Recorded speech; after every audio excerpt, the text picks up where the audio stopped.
Welcome to Ginger Media Channel. This is a channel where we explore the truth behind the headlines.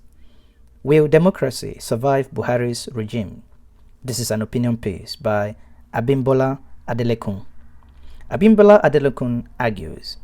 He says that to understand how badly Nigerian democratic ethos has sunk, he says, look no further than the desperation of the advocacy organization, Socio-Economic Rights Advocacy Project.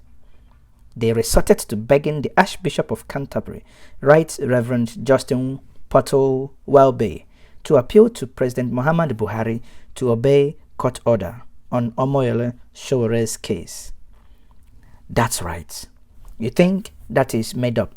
No, that is a fact.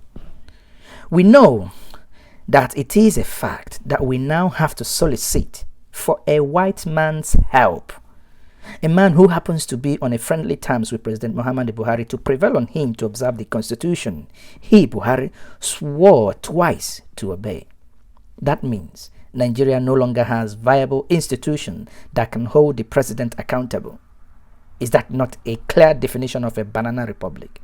And yet, Buhari is responsible and has the responsibility to Nigerians. Now has to be outsourced to someone else. Democracy is attractive because of principles such as checks and balances. However, Nigerian agencies have been so weakened that they barely, counterbalance the overbearing weight of the presidential power, or rather, shall we say, the overbearing power of the executives. Let us quickly set aside the pretense that what the Department of State Security is doing with the ongoing case on Omoyele Sowore and Olawale Bakari as their autonomous initiative. No, far from it. In Nigeria, and in this phenomenon, has been particularly heightened since 2015. The bureaucratic agencies are subordinated to the presidency, and they take their cues from the office of the president. The temperament of a leader, generally speaking, influences the administrative agents that work under him or her. That is what in Nigerian parlance they call body language. If you guys remember, when Buhari took over, suddenly light began to appear to have improved, and everybody went to the streets shouting that the body language of Buhari has improved light. And that is a clear definition of insanity. When a leader commits to upholding democratic principles, the public officials that run the mainstream of the government mirrors that attitude. If you look back under Goodluck Jonathan, because he said that his ambition is not worth the blood of any single Nigerian, and all the institutions, even INEC, within him as the head of the country at that time, mirrored that principle. But today, what do you have? You have elections that you have in Kogi, or the one you have in Bayelsa, and we lose lives right, left, and center, even to the point that the police, Nigerian police, now use helicopter to dispatch and to cut away voters and the ballot papers. Similarly, leaders who routinely violate the norms of democratic ethos do not have to serially instruct their underlying to ignore due process. Of course, if a leader does not obey due process, how can those beneath the leader do? They will definitely not. They only have to demonstrate a disregard for civic norms, and their stances will gradually become institutionalized. And that is what we now have in Nigeria. Therefore, Abimbola argues, if the DSS is still holding on to Sowore and his colleague, even after they met their near impossible bail condition, it becomes someone as high as the president it is because someone as high as Mr. President want them to remain in Galud. That means prison. It is no longer about what the crime they allegedly committed is or not is. It is the operationalization of fascist power. Meanwhile, Showere's predicament is not entirely unique. What we are witnessing is a culmination of various practices of abuse that have been building up under Buhari's watch. It seems like an eternity ago when the police detained a man who named his dog Buhari. Have all people forgotten? for bearing, and they arrested him for breaching public peace and actually tried him to court. Eventually, that dog lost its life. Never mind that the fellow, Joe Chinakwe, was a victim of Buhari's overzealots. That is, those that act on behalf of the president, and the president never considered it in any way, shape, or form interesting to even make a comment.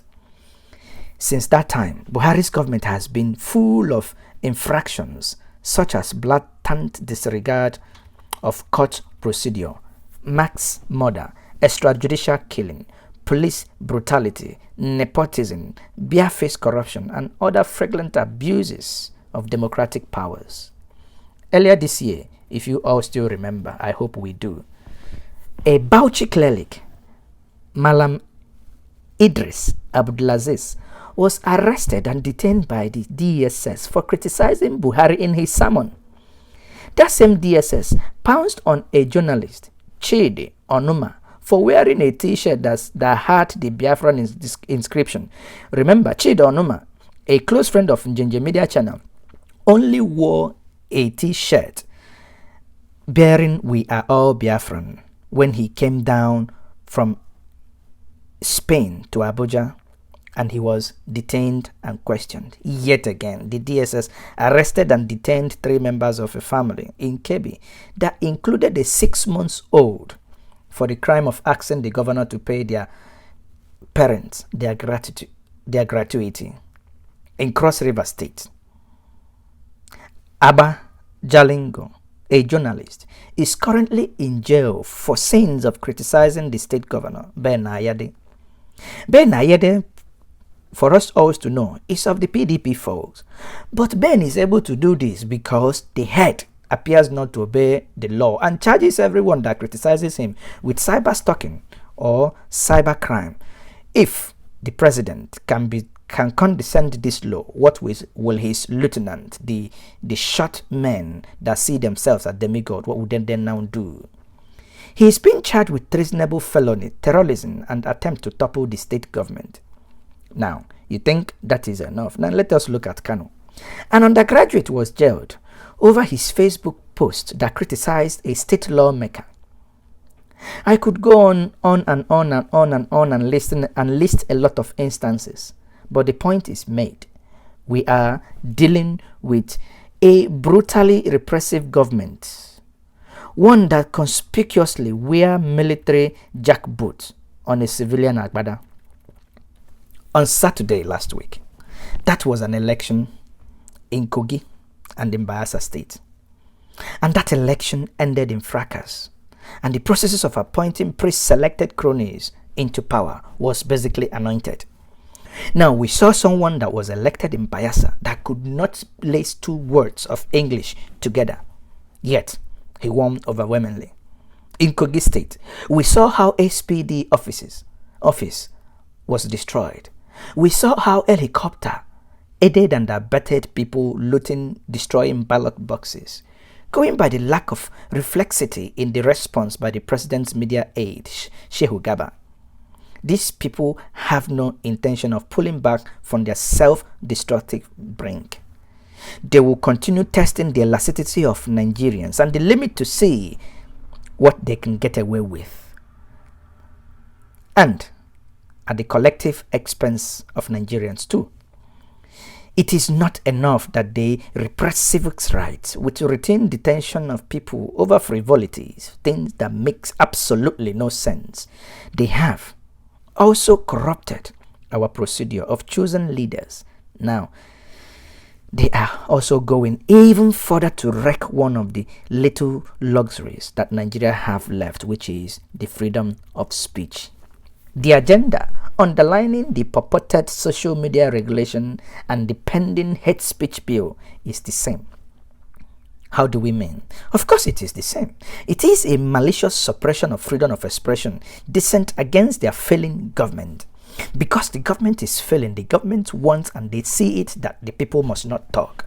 In his Independence Day speech, if you guys remember, Buhari claimed that their mission to combat hate speech on social media was for good for all.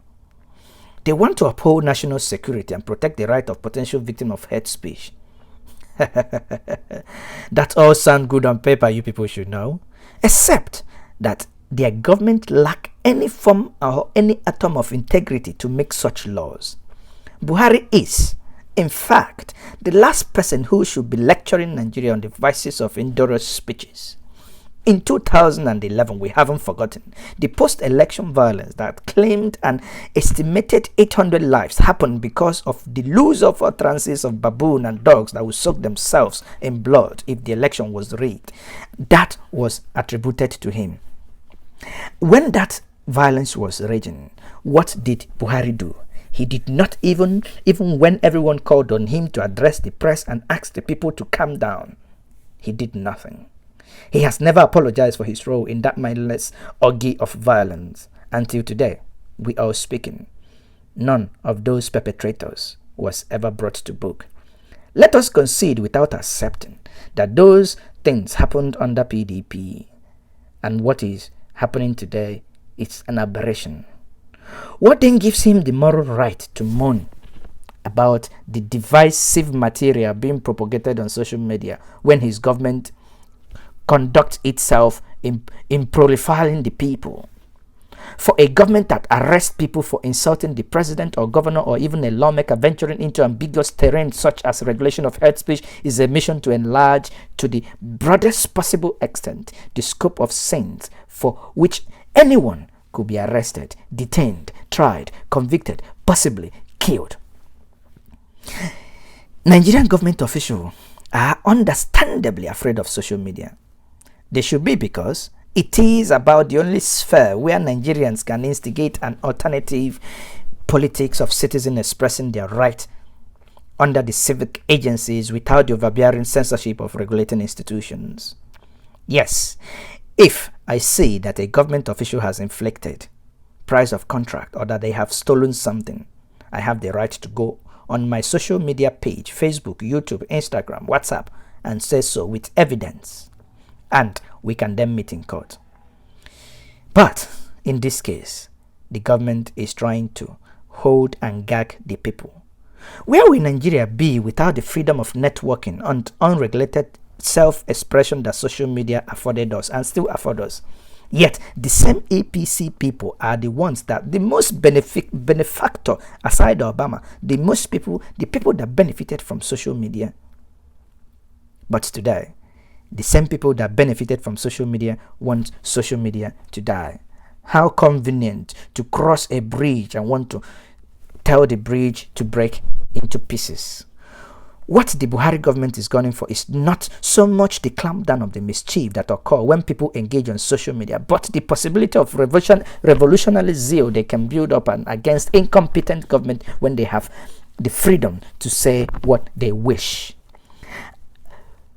Abimbola concludes with Njenje Media, and we say, we are very, very apprehensive if what we call democracy in Nigeria will survive the relentless assault to its principles by the Buhari regime or not.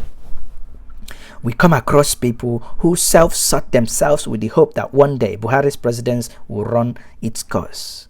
They remind themselves that if Nigeria could survive the despotic regime of late General Sani Abacha, remember, the only ancestor that keeps sending credit alert from the grave, we would outlive Buhari, he argues. They have accepted that no matter how long the man subsists in power, he will leave power one day. It's either he lives or he dies. Even if he wants to come for third time, we will outlive him. This set of Nigeria tell themselves that the various democratic abominations that Buhari is perpetrating in power will one day become stuff for instructional history book.